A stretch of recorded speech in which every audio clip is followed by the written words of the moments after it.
Ассалаумағалейкум баршаңызға. Бұл Мендей бол бағдарламасы және оның жүргізушісі мен Мұқажанов Алмас. Бүгін бізде қонақта блогер, суицай мастері, бизнесмен Мансұр Құрманғалиев.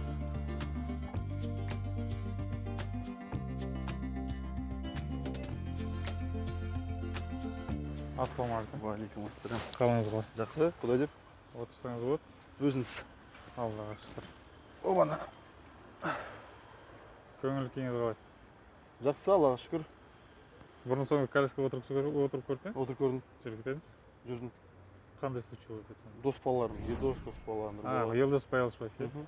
Асардың бастығы ғой. Жүрсек болады ма? Болады. Қазір Арбатқа дейін барамыз. Егер кейде бір препятствиялар бар болса, көмектесуге адам шақыруыңызға болады. Бол. В общем, бұл жерде адамның көмекке деген қабілетін тексереміз. Солай десе де болады. Препятствиялар бар, қалай өтуге болады деген секілді. Басқаларға да кейбір адамдар біледі, кейбір адамдар білмейді да. Иә. Мүмкіншілігі шектеулі жандар қалай өмір сүру болмаса, соның 1% ғана көрсетсек болады деген сияқты ғой. И то бұл центр дейсіз ғой. Иә, центр. Қаланың шетіне барсақ. Жол деген керемет. Иә. Жаңа айтып өткендей, суицай мастері деген ол сонда қалай? Сандық психология адамның туған күні бойынша, адамның табиғаты бойынша соны расклад жасаймыз. Болашақ емес, адамның табиғатын, осы шақты. Дінге қайшылығы жоқ қой? Жоқ. Шірік жоқ.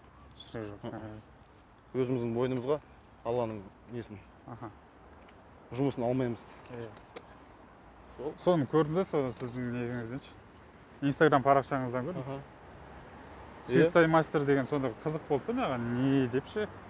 Санмен адамның мінезін, құлқын айтады сонда, е? Иә, адам жалпы қандай екенін, өмірде неден зардап шегетінін, жалпы құлшынысы қандай, адамдар жалпы бөлінеді. Қандайға бейім, қабілеттері бар деген. Сосын қызық болғаны, неге Папа Карло?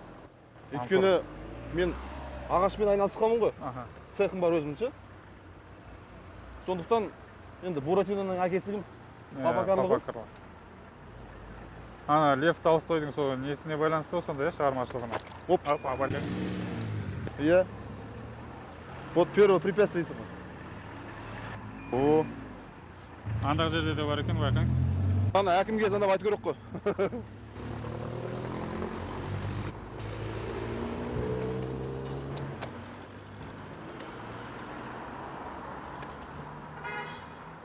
Ағашпен өзіңіз қызғасыз ба әлде? Енді солай тура келді деген сияқты ма? Иә, өзінің қол өнерге деген құлшынысының үлкен де. Кезінде атамыз сондай ер тоқымдар жасап, жүгендер жасайтын адам болатын да. Содан қалқан өзінің не бар? Қызығушылығым. Бізде суицайда әкеден гөрі оқ жонар деген секілді ғой. Иә. Сосын кішігірім бір лобзиктен бастаған өзім. Ары қарай кетті. Лазер алдым. Басқа үлкен лазер алдым, кетті ары. Бизнес ашып тастадыңыз. Иә, бизнес болғанда цех қой. Хобби ғой, менде ол на потоке тұрған жоқ. Былай, сондай үлкен производство жоқ. Керек кезде өзім ғана істей беремін ғой.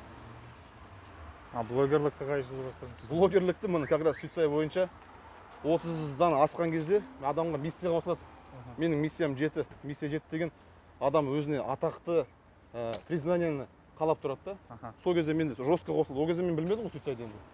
Бірақ сол кезде мен автоматически өзім Қайратпен танысып. Қайрат деген?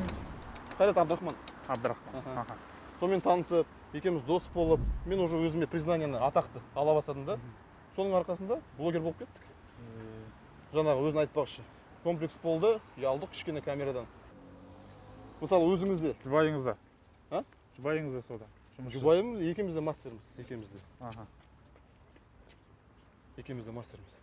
Оны бастағаныңызға қай жыл? Жарты жыл болды. Осы жылдың көктемде бастағанбыз. Мынандай дейсің ғой, препятствие бар. Енді әрине біздің қалада мына ерекше жандарға, мүгедек жандарға да жолдардың барлығы дұрыс. Енді жасалуы деген секілді. Жасалуы жасалса екен деген секілді. Иә, ол үлкен кәдімгі мәселе ғой. Негізі иә. Бірақ та қазіргі біздің қаланың әкімі жаңадан келгенде Әсет Масабаев. Мықты жігіт. Оның саны 8, миссиясы 4. Пысық жігіт. Бәрін под контролем ұстап тұрады. Жұмысының уже нәтижесін көріп жатырмыз ғой, мен өзім лично. былтырлар бізде басқа әкім болған кезде разметкалар кейінірек сызылынып, дұрыс па? Мына бордюрлар дұрыс салынбай, қазір барлығы жөнделіп жатыр. Ақырындап. Қазір келіп жатыр. Соны көрсе екен деген сияқты үмітпен жасап Иә, отырмыз ғой. дұрыс. Негізінде. Дұрыс. Иә. Инстаграм парақшаңызды көбінесе реклама. Реклама, сөйтсай. Рекламадан негізі қанша табасыз? Көп таппаймыз. Менде мысалы бір сторис 3000 теңге, бірақ көп шықпайды реклама. Білмеймін, бір айына бір 50-60 шығады шығар мен. Ондай рекламадан көп болып кеткеннен оқырмандар жоғалтамын деген ондай ойым. Ондайға мен басымды қатырмаймын. Мен аса оқырман жинау деген ондай одан не жоқ дейсіз ғой. Оқырман жинайтын болсам баяғыда басқаша күнде пост салып, күнде сторис салып жүрді. Мен қазір соңғы уақытта шын айтса Инстаграмға ше көңіл бөлмей кеттім ғой. Күніге ары кетсе бір сторис, пост деген қашан салғаным есімде жоқ даже. Бірнәрсе жазып қазір TikTok 21-ші ғасыр қазір. Елдің бәрі TikTok. Сол жақпен айналысып жатырмыз. Иә. TikTok'та оқырмандарыңыз көп пе? Қазір 13 мыңға жетті. Соңғы 3 күннің ішінде 3 мың адам келді. Өсіп жатыр кәдімгідей. Мынау енді маған күшті болды кәдімгідей. Физический нагрузка қолға. Әшейінде аяқпен ғана қимылдаймыз ғой. Осы кезде қолмен енді. Елдос Елдоспаевпен қалай таныссыз? Кезінде менің бір кәсібім болатын, велопрокат. Қаратал шағын ауданында біз адамға жалға не беретінбіз, велосипедті прокатта. Сол кезде менің офистің жанында Елдостың офисі ашылып жатты, Асардың подвалда. Сол кезде әкесімен таныстым бірінші, Қайыркен ағамен. Әкесі маған қоймай айтады, менің ұлым бар, екеуің дос болсаң да жақсы болар еді деп. Осындай міне коляскаға отырып қалған. Ол кезде коляскада емес та жерде төсекке жатып қалған ғой. Соған кішкене мотивация беріп өмірге дос болсаң деп айтатын. Сонымен дос болып кеттік. Бірақ Елдоспен кейін бірақ таныстық. Мешіттің ішінде таныстық. Хотя көп естідім, көп айтты ол туралы маған. Сосын бірақ таныстық қой. Қазір жолға өтіп кетейік. Жолды өте аламыз ба? Так, күтейік, е, нені?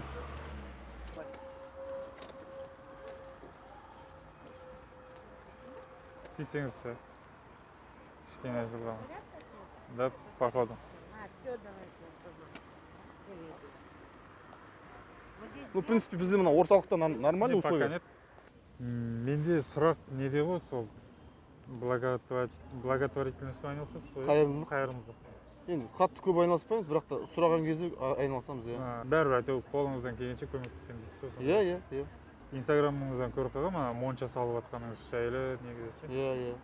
Ол мүмкіншілік шектеулі жандарға да түсуге бола ма әлде? Жоқ, бізде Алла қаласа, қазір күзде мемлекеттен берілетін грант болған деп отыр ғой. Соған қатысып біз мүмкіншілік шектеулі жандарға монша салайын деп жатырмыз біз. Кәдімгідей есік. Арнайы соларға. Иә, парилканың есігі мына коляска сиятындай, ішінде арнайы жуынатын коляска, поручендер, мүмкін бассейн төменірек сразу. И ана моншаның ішінде полкалар болады ғой. Сол полкаларды алып тастаймыз. Негізі жақсы. Ол моншада тек қана мүгедек жандар ғана емес, апалар, аталар келіп салады, пенсионерлер келіп салады, дұрыс па? Өйткені ыңғайлы болады. Иә. Теплый полын жасап тастасақ. Менде негізі ғимарат дайын тұр. Тек қана соны салу ғана қалды ғой. Қаражат жағы жоқ. Қаражат жағы кішкене, иә. Алып алсақ, бұйырса грант. Ол мемлекеттен қандай грант сонда? 5 миллион кәдімгі кәсіпке берілетін грант қой, қайтарымсыз. Кез келген адам қатыса ала ма? Иә, кез келген адам қатыса алады. Біз мысалы өзіміз неміз ғой енді, мен көп балалы ата-анамыз ғой біз. Көп балалы отбасымыз. Соның арқасында соған қатыса аламыз. Suicide қазір сонда офлайн ба әлде онлайн? Онлайн. Офлайнға пока көшкен жоқсыздар, иә? Жоқ, офлайн кейде адамдар запрос жібереді, кездесейікші деп. Алматыдан келеді. Жеке кездесіп сұхбаттасып. Иә. Негізі мүмкіншілігі шектеулі жандар жайлыға қалада жағдайлар жасалған деп ойлайсыз ба негізінде ше? Енді былай жалпы алатын болсақ, қаланың орталығында, адам көп жүретін жерлерде в принципе нормально да, бірақ та енді кейбір шет жақтарда болмаса, мысалға автобуста бізде, мен мысалы өзім Турцияда өмір сүріп келгенмін 3 ай ше. Сол жердегі мүмкіншілік шектеулі жандарға арналған жағдаймен біздікінің айырмашылығы, конечно, біраз айырмашылық бар. Автобустың өзіне кіру үшін ол жерде кәдімгідей пандус деген мықты. Біздерде негізі көп автобустарда жоқ, ана жолмен де отырып көрдім. Пандусы бар автобусты күтуің керек. Енді жалпы біздің қалада мына коляскамен жүрген әрине кішкене қиыншылықтар бар өзінің.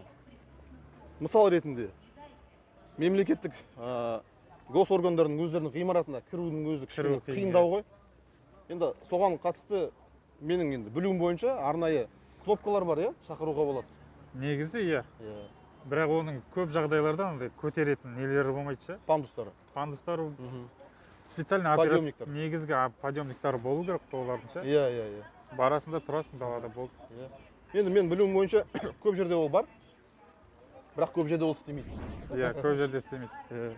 Сол проблеманы шешсе, мысалға, бізде енді осы видеомызды біраз адамдар көріп, соған кішкене акиматтың адамдары көре тұрса, бұйырса, соған бірдеңке шешім қабылдаса, қабылдайды. Просто менің ойымша, сіздер жақтан өздеріңізден сол запрос болу керек те. Негізінде. Иә. Барып, предложение айтып шын, мынандай жеріңде мынандай істеп беріңдер деп.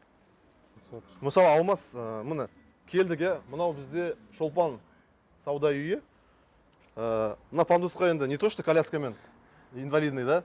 Кәдімгі мамаша өзінің баласымен коляскамен көтеріле алмайды ғой. Енді осындай сау адамның өзі шыға алмайды ғой негізі. Иә, осындай недочеттер біздің қаламызда көп, бірақ та мен ойлаймын, біздің барлықтарымыздың ортақ бір ойымызбен, шешімімізбен келсек.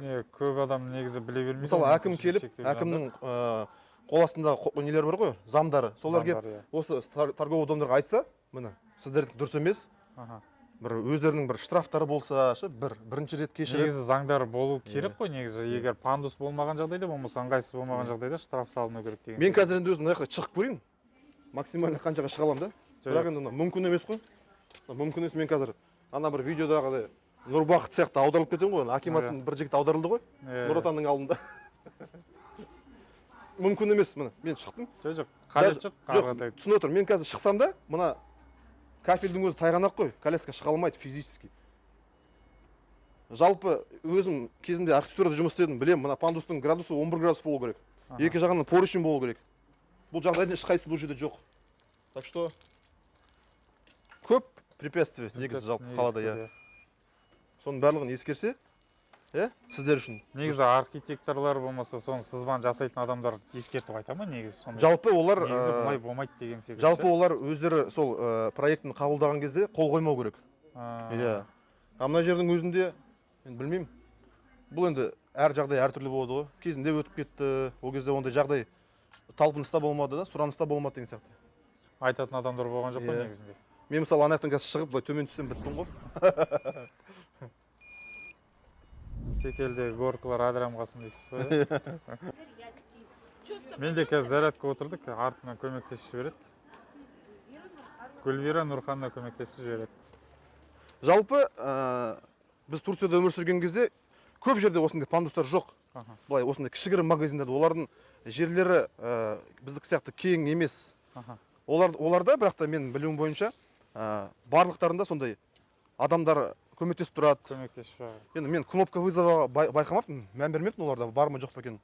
Бірақ бізде мысалы әр магазин өзінің, мысалы мына зергерлік магазин, мына мороженый да, өзінің жанына бір кнопка қойып қойса, басып, ішіндегі адам шыға салады да, бүкіл очередьтің бәрін тоқтатып қояды да. Енді все-таки сіздер кішкене не ғой? Социально уязвимый слой населения, да? Бірінші очередь қызмет алу керексіздер. Негізі. Иә, келіп, алатын нәрсені алып, беріп кетсе жақсы болар еді.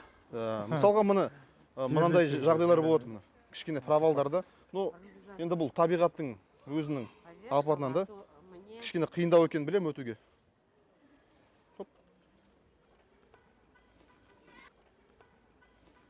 Қай жылсың? 95. 2000 қай жылы? Мен 2006 жылы травма алдым. Содан бері 6 жыл өтті ғой. Не травма болды? Суға сүңгігеннен мойын омыртқа сынған 5-ші, 6-ші. Саусақтар істемей қазір. Енді оның барлығы өзің білесің ғой. Алланың сынағы. Сынақ.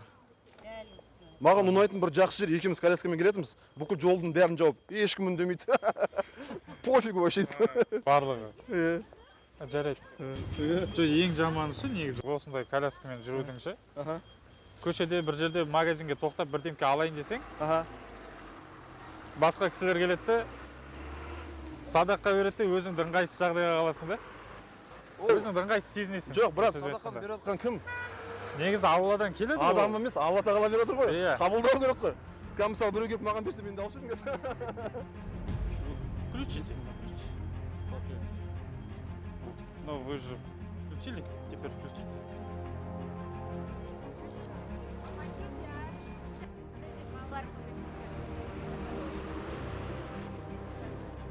Опа. Ora.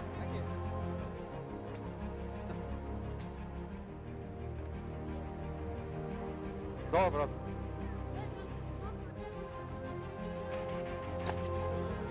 Не, лучше, брат, знаешь, как сделаешь? Наоборот, задом. Да. Нет, наклони назад. Оттяни, короче.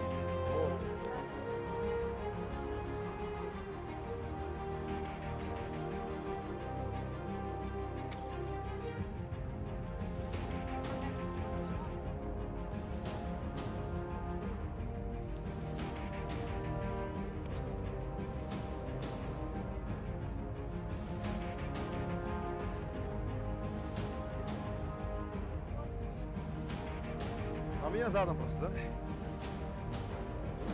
Вот это надо, по-моему. Да, да, вот.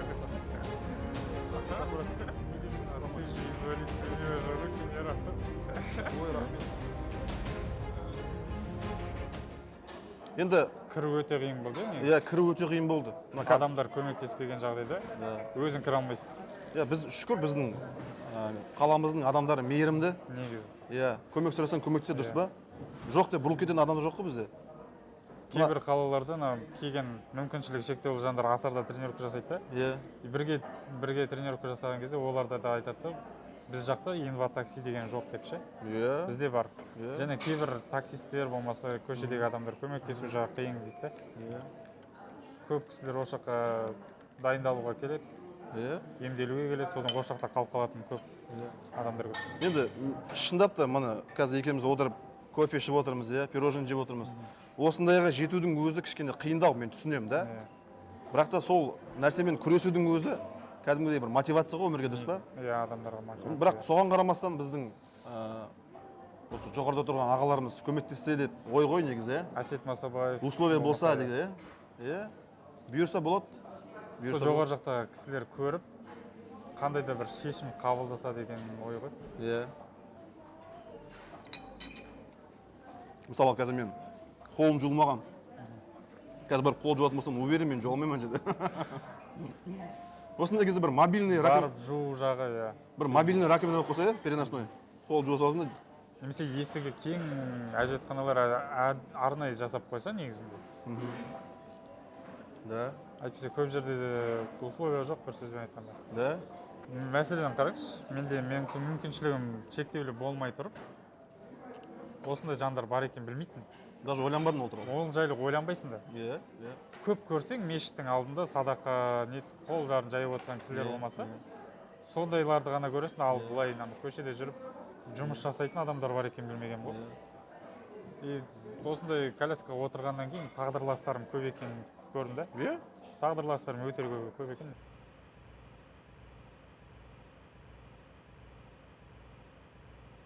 Қандай әсер алдыңыз? Әсер алдыңыз өзі? Иә, өзімді бір бүгін ерекше сезініп қалдым. Жаңадан бір, мен үшін жаңадан нәрсе ғой енді. Өзім бұрын отырып көрген, бірақ былай ұзақ жүрмеген. Шындап та ұзақ жүрсен, сіздердің орындарыңызда болып, барлығын өзін сезесіз екенсің, өз басынан кешесің де. Жаңағыдай кафеге кіре алмай қалдық, бордюрді өте алмай қалдық. Мына светофордың секундтарын санап отырады екенсің, тез-тез жүріп ше. Адамдардан көмек сұрау қиын болмады? Адамдардан көмек сұрау қиын емес. Адамдардың біздің кейбір адамдарда болады ғой деген ол. Кейбір адамдар болады, бірақ адамдар көмек сұрау жағынан кішкене қиналатын ше. Иә, мен соны басқа адамдарға айтқым келетіні, көмек сұраудан ұялмау керек никада. Сау боласың ба сен, мүгедек боласың ба, әрдайым көмек сұрап тұру керек. Ол деген адаммен коммуникация ғой. Адам адаммен жүрекпен сөйлеседі. Бетпес кезде. Жалпы күшті болды, бірақ енді менің өзім айтқым келетіні, шындап та көп нәрсе әлі жұмыс істеу керек. Мүмкін мен өзім сендердің орындарында болмағандықтан бұл нәрсемен қатты айналысып күресіп жатқан жоқпын да. И бір жағынан айналысқым да келмейді, өйткені бұл сендердің задачаларың, сендердің мақсаттарын. Мен қазір оны тартып алсам, ол сендердің нандарың ғой. Сендердің өздерінің сынақтарын. Менің өмірде өз сынағым бар да. Сонымен айналысамын. Бірақ та бүкіл көмегімізді көрсетуге, атсалысуға дайынбыз әрдайым. Ол жағынан проблема жоқ. Негізі жалпы келгеніңізге, шақыртуымызды алып келгеніңізге рахмет. Оқасы жоқ. Мен танысқаныма танысқаныма қуаныштымын. Иә, болды. Өмірдің бәрі алда бізде әлі. Жаспыз әлі. Қазақстанның жастары мықты болса, біздің мемлекетіміз де мықты болады. Өркендей береді. Иә, өркендей береді. Сол. Рахмет. Алла разы болсын. Коляскамның зарядкасы отырып қалды. Гүлвира Нұрхановнаға рахмет. Көмектескеніне, егер жалғыз болсам, не істерін білмесін еді. Осымен программамыз аяқталды. Дефект FM-ға тіркеліңіздер, лайк басыңыздар, пікір қалдырыңыздар, келесі жолы кімді көргілеріңіз келеді. Сау болыңыздар.